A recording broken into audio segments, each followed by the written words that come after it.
Hello achievers. मैं हूं प्रभात कुमार बेहरा, तुम्हारे केमिस्ट्री टीचर।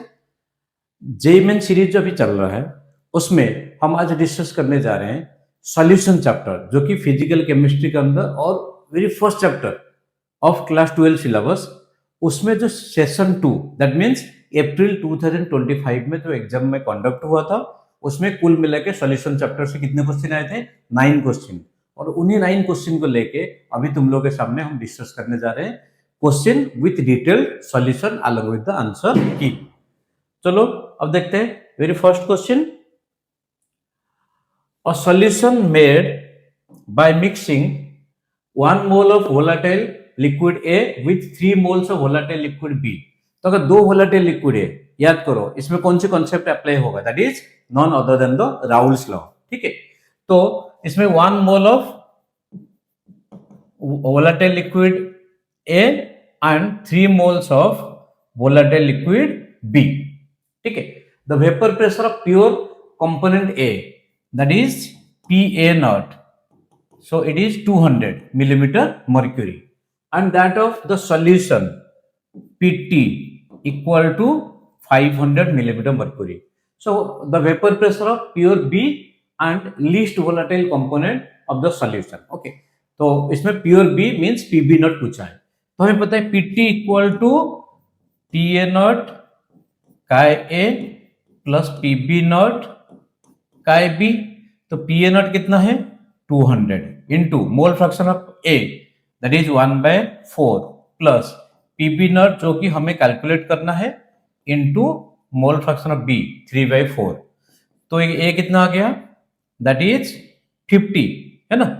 तो PB naught into 3/4 that is 450, 500 minus 50।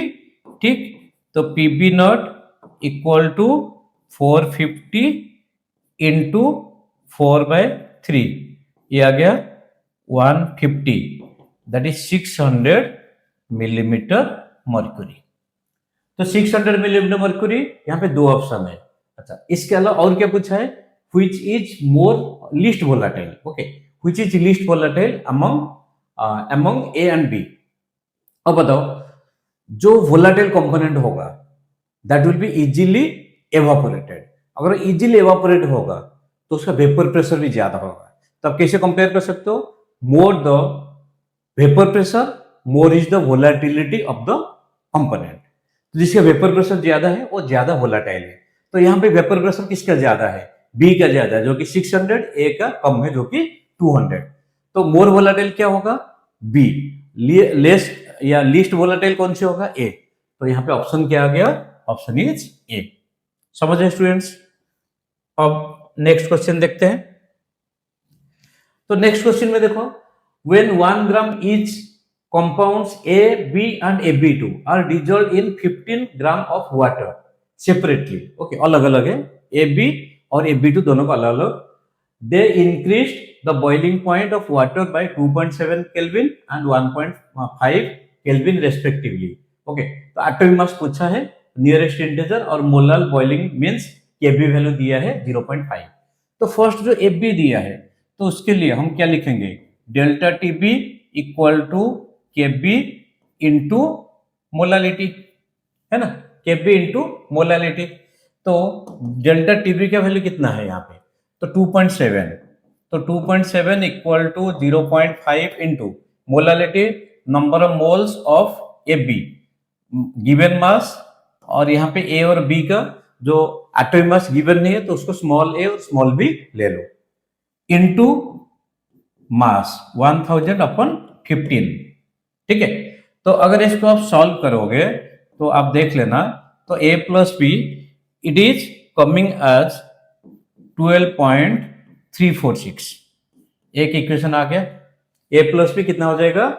1000/15 into 0.5 divided 2.7, it is coming 12.346।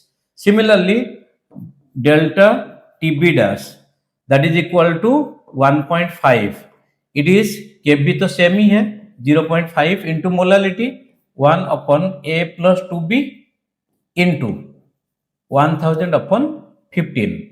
तो A प्लस 2B का जो वैल्यू होगा यहाँ पे सॉल्व करने के बाद ये आ रहा है 22.222, इक्वेशन 2 हो गया। ठीक है, तो a plus two B 22.222, a plus B 12.346। अगर इसको 2 माइनस 1 करोगे, 2 माइनस 1, तो इसमें दोनों को सब्ट्रैक्ट करने के बाद क्या आ जाएगा, b equal to b is coming as 9.876, b is coming as 9.876।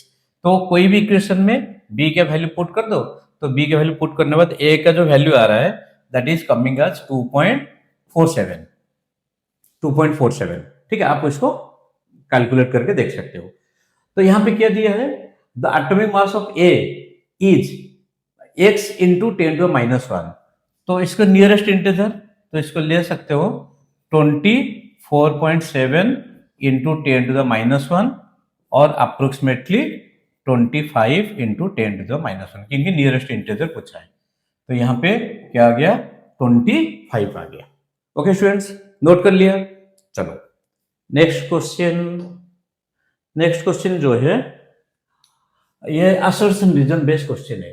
Given below are two statements, दो स्टेटमेंट दिए, स्टेटमेंट 1 स्टेटमेंट 2। हमें देखना है स्टेटमेंट 1 2 में कौन सी सही है कौन सी गलत है, या दोनों सही है। तो फिर molar depression constant KF is given by, तो केएफ का जो एक्सप्रेशन दिया है दिस इज केएफ। तो यहाँ पे डेल्टा एस क्या है, delta S is entropy. Okay, entropy fusion, ये किसके लिए दिया है, ये दिया है depression of freezing point means fusion आ जाएगा। तो डेल्टा एस की जगह हम अगर, ठीक है, हम अगर यहाँ पे ये स्क्वायर होगा, तो डेल्टा एस की जगह हम अगर यहाँ पे क्या लिखें, डेल्टा एच लिखे, एंथैल्पी फ्यूजन लिखे।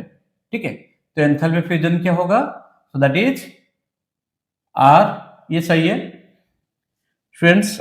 ये जो दिया है डेल्टा एस के रेस्पेक्ट में दिया है। अगर ये देखोगे आप, तो इसमें m1 r t f square divided by delta H fusion, delta H fusion. ठीक है, ये एक्सप्रेशन था, तो ये बिल्कुल ये सही है। ये जो दिया हुआ symbols of their usual meaning, बिल्कुल ये सही दिया है।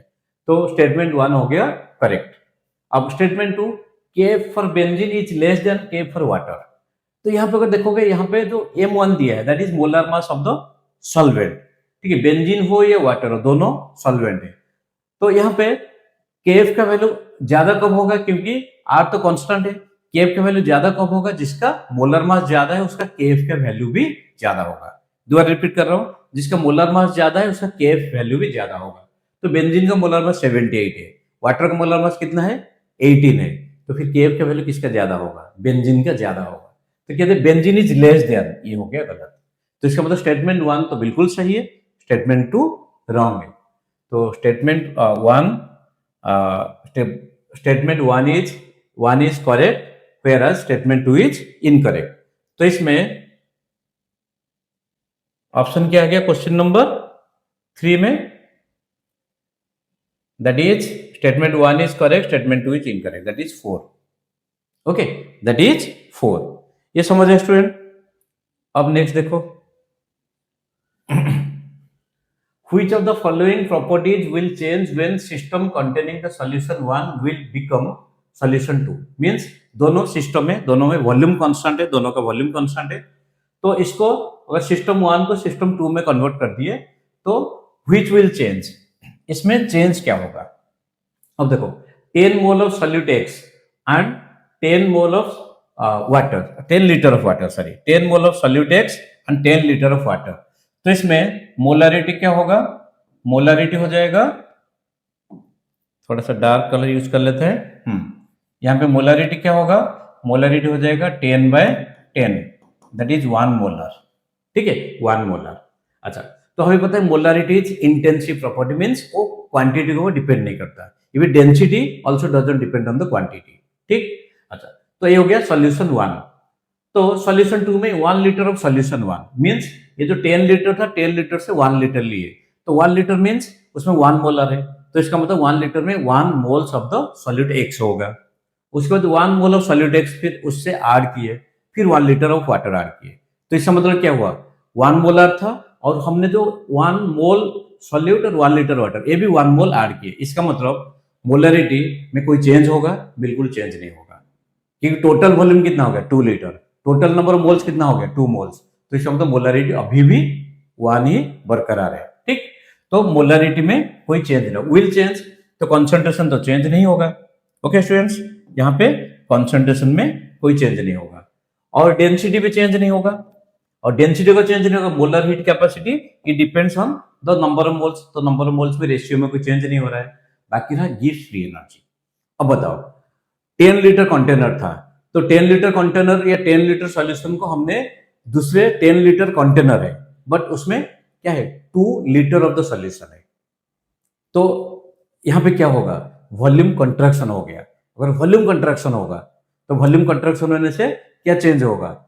एंट्रोपी नेगेटिव होगा। अगर एंट्रोपी चेंज होगा तो एंट्रोपी के रिलेटेड जो भी हमारे पैरामीटर है, जो भी physical property that is gives free energy, ये नेगेटिव हो जाएगा। ठीक है, तो क्या चेंज होगा इसमें? गिव्स फ्री एनर्जी चेंज होगा। तो ऑप्शन क्या आ गया? ऑप्शन यहाँ पे 2 आ गया। अब नेक्स्ट देखो, 2 moles each of ethylene glycol and glucose are dissolved in 500 gram of water, boiling point of the solution. Okay, तो इसमें 2 moles each of ethylene glycol और ग्लूकोज दोनों नॉन इलेक्ट्रोलाइट है, तो दोनों अगर नॉन इलेक्ट्रोलाइट है, यहाँ पे हम बॉइलिंग पॉइंट की बात करें जो कि कॉलिगेटिव प्रॉपर्टी है, जो कि डिपेंड करता है क्वांटिटी ऑफ सॉल्यूट, ना कि नेचर ऑफ द सॉल्यूट और क्वालिटी ऑफ द सॉल्यूट। अब बताओ एथिलीन ग्लाइकल 2 मोल्स ऐड किए, ग्लूकोज 2 मोल्स ऐड किए, total number of moles of solute कितना हो गया? 4 नंबर ऑफ मोल्स हो गया। और total number of 4 moles of solute कितना हो गया? 4 मोल्स। जो टोटल नंबर ऑफ मोल्स 4 हो गया, मास कितना है? 500 ग्राम है। Can you calculate the molality? बिल्कुल कैलकुलेट कर सकते हो। मोलालिटी कितना हो गया? 4 डिवाइडेड बाय 500 इंटू 1000, तो 8 मोलल हो गया। ठीक है, सॉल्यूशन में मोलालिटी 8 हो गया। तो इसमें टीबी के वैल्यू कितना दिया है? 0.52, तो delta TB equal to KB into molality. ठीक, तो डेल्टा टीबी कितना आ जाएगा? 0.52 इंटू 8, तो इसमें 6, तो फिर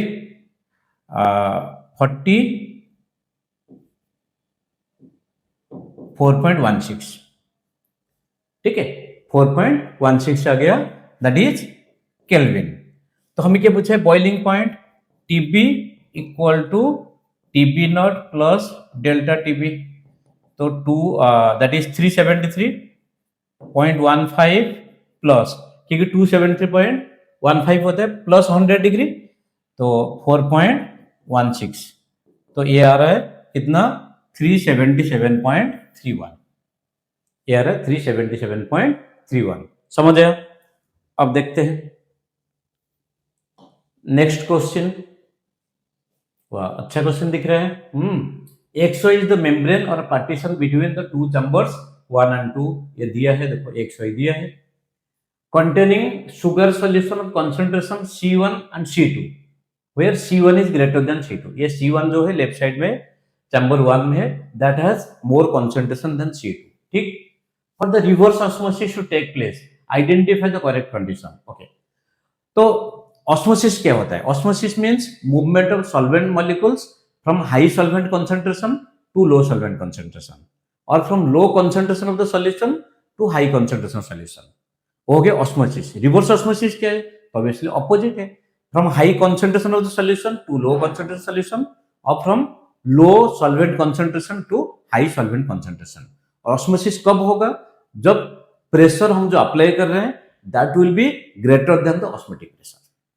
जो हम प्रेशर अप्लाई कर रहे हैं that is greater than the osmotic pressure. ठीक, अच्छा अब बताओ, यहाँ पे दिया है जो मेम्ब्रेन हो या पार्टीशन जो भी है सेलोफेन P1 मींस इसका अगर ज्यादा होगा, इसका कॉन्सेंट्रेशन ऐसे अगर देखा जाए तो C1 ज्यादा है, मींस ऑस्मोसिस में C2 से C1 में आ रहा है, दैट इज ऑस्मोसिस।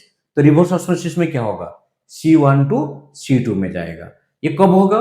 जो प्रेशर हम अप्लाई कर रहे हैं यहाँ पे P1, जो प्रेशर अप्लाई कर रहे हैं that is greater than the osmotic pressure. ठीक, ऑस्मोटिक प्रेशर मींस हम उसमें सॉल्वेंट मॉलिक्यूल का फ्लो को स्टॉप करते हैं, और रिवर्स ऑस्मोसिस उसको रिवर्स डायरेक्शन में, ऑपोजिट डायरेक्शन में ही फ्लो कराते हैं। तो बिल्कुल सही है, A is correct. Membrane, okay, P2 is greater than pi, अगर ये ज्यादा होगा तो फिर जो जिस रेट से ऑस्मोसिस हो रहा था वो फास्टर हो जाएगा, तो ये गलत हो गया। फिर P1 ग्रेटर देन पाई, बिल्कुल सही है, ये पार्चमेंट पेपर है जिसके through that is semi permeable membrane, ये भी सेलोफेन भी सेमी परमेबल मेम्ब्रेन है, तो ये बिल्कुल सही है। Cellophane P2 greater than pi, अगर P2 ग्रेटर देन पाई होगा फिर ऑस्मोसिस फास्टर हो जाएगा, तो इसका मतलब ए और सी दोनों सही है, तो ऑप्शन क्या आ गया, 3 आ गया। ओके स्टूडेंट्स, अब next question, percentage dissociation of salt MX3 solution at A given temperature, जहां पे वांटो फैक्टर का वैल्यू दिया है 2, तो MX3, ठीक है, सॉल्ट दिया है, तो ये होगा M3 plus plus 3x minus, ये 1 0 0, जब टाइम t 0 है तो t टाइम में क्या होगा, 1 माइनस अल्फा, अल्फा 3 अल्फा, तो n टोटल कितना हो जाएगा, 1 plus 3 alpha, that is equal to 1 plus 3 alpha, तो I वैल्यू कितना होगा, the number of particles after dissociation divided before dissociation, so 1 plus 3 alpha आ गया, तो 3 alpha equal to I minus 1, तो I कितना है, 2 है, तो 2 माइनस 1 दैट इज 1, अल्फा कितना होगा, 1/3, और percentage equal to 100/3 that is 33%। ठीक, तो ये जो आंसर है नियरेस्ट 33% ही हो गया। समझे स्टूडेंट्स? अब चलो next question,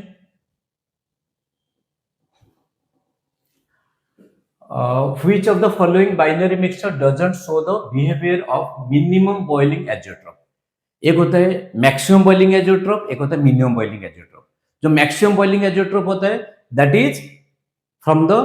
is negative deviation from Raoult's law, जो मिनिमम बॉइलिंग एजियोट्रोप है that is positive deviation from Raoult's law, means जिससे वेपर प्रेशर इंक्रीज होता है that is minimum boiling azeotrope, जिससे वेपर प्रेशर डिक्रीज होता है that is maximum boiling azeotrope. इसमें क्या पूछा है, बिहेवियर मिनिमम बॉइलिंग एजियोट्रोप, तो मिनिमम बॉइलिंग एजियोट्रोप का मतलब क्या है, जहां पे बॉइलिंग पॉइंट कम होगा या ज्यादा होगा, बॉइलिंग पॉइंट कम होगा, मीन जो पॉजिटिव डेविएशन शो कर रहा होगा।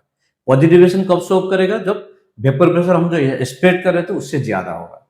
तो अगर देखा जाए, ठीक है, तो इसमें पॉजिटिव डेविएशन शो करेगा, तो CH3OH एंड CHCl3 यहाँ पे नेगेटिव डेविएशन होगा। क्यों नेगेटिव डेविएशन होगा, क्योंकि CH3Cl नॉन वोलाटाइल है, तो अगर जो अल्कोहल के साथ मिलेगा तो फिर इसमें वोलाटिलिटी कम होगा, तो नेगेटिव डेविएशन होगा। अब बताओ CH2, ये भी सेम है, इसमें भी सेम होगा, तो यहाँ पे अगर देखा जाए आंसर क्या आ जाएगा, C आ जाएगा। क्यों आ जाएगा, क्योंकि यहाँ पे फिनल है और बेंजाइल, फिनल है और एनिलीन है। फिनल एनिलीन में क्या होगा, वहां पे ठीक है, तो फोर्स ऑफ अट्रैक्शन ब्रेक हो जाएगा, फिनल में जो फोर्स ऑफ अट्रैक्शन ब्रेक हो जाएगा। अगर फोर्स ऑफ अट्रैक्शन ब्रेक होगा तो फिर वेपर प्रेशर बढ़ जाएगा, अगर वेपर प्रेशर बढ़ जाएगा that is positive deviation from Raoult's law और minimum boiling azeotrope. So answer क्या आ गया, 3 आ गया, बाकी सब क्या है, मैक्सिमम बॉइलिंग एजियोट्रोप। अब आगे last question, the freezing point depression of 0.1 molar aqueous solution of A monobasic weak acid, okay, HA is this, तो HA यहाँ पे दिया है, चाहे हम उसको दोबारा लिख सकते हैं, HA gives rise to H plus A minus, correct. अच्छा, तो मोलालिटी दिया है, तो इसमें वीक है तो फिर मोलालिटी बराबर रहता है dissociation constant of the acid means K का फॉर्मूला क्या है, C alpha square divided by 1 minus alpha, ठीक। तो यहाँ पे हम क्या ले सकते हैं, 1 0 0 1 minus alpha that is alpha, ठीक है। अच्छा, अब बताओ हमें क्या चाहिए, हमें चाहिए यहाँ पे K का वैल्यू चाहिए, तो K का वैल्यू कैसे, delta TF equal to I into KF into molality, है ना, I into KF into molality. तो बताओ यहाँ पे I का वैल्यू क्या होगा, डेल्टा TF दिया है 0.2, I इंटू KF का वैल्यू कितना दिया है के वैल्यू दिया 1.8 इंटू मोलालिटी कितना है 0.1। तो आई वैल्यू कितना आ रहा है बताओ। आई वैल्यू को सॉल्व करोगे, सॉल्व करने के बाद आई वैल्यू आ रहा है 1.11 आ रहा है। डिसोसिएशन हो रहा है, पार्शियल डिसोसिएशन हो रहा है 1.11। तो यहाँ पे देखो n कितना था 1 plus alpha 1 minus alpha plus alpha plus alpha 1 plus alpha था। तो 1 प्लस अल्फा कितना आ गया 1.11। तो मीन्स अल्फा कितना आया 0.11। तो K a equal to C alpha square divided by 1 minus alpha. C कितना है 0.1, alpha square mean 0.11 square divided by 1 minus 0.11। अगर इसको सॉल्व करोगे तो सॉल्व करने के बाद ये आ रहा है answer 1.35 into 10 to the power minus 3। 1.35 10 to minus 3 means ये approximately 1.38 into 10 to minus 3। Okay students, तो आई होप ये जो भी सॉल्यूशन हमने बताया ये तुम्हारे लिए बिल्कुल हेल्पफुल होगा। तो ऐसे ही तुम लोग प्रभात केमिस्ट्री यूट्यूब चैनल को देखते रहो, और जो भी तुम्हारा कॉम्पिटेटिव एग्जाम आगे आने वाले हैं उनके लिए ये जो भी हम एक्सप्लेन कर रहे हैं जरूर कहीं ना कहीं हेल्पफुल होगा। So wishing all of you very all the best. God bless you.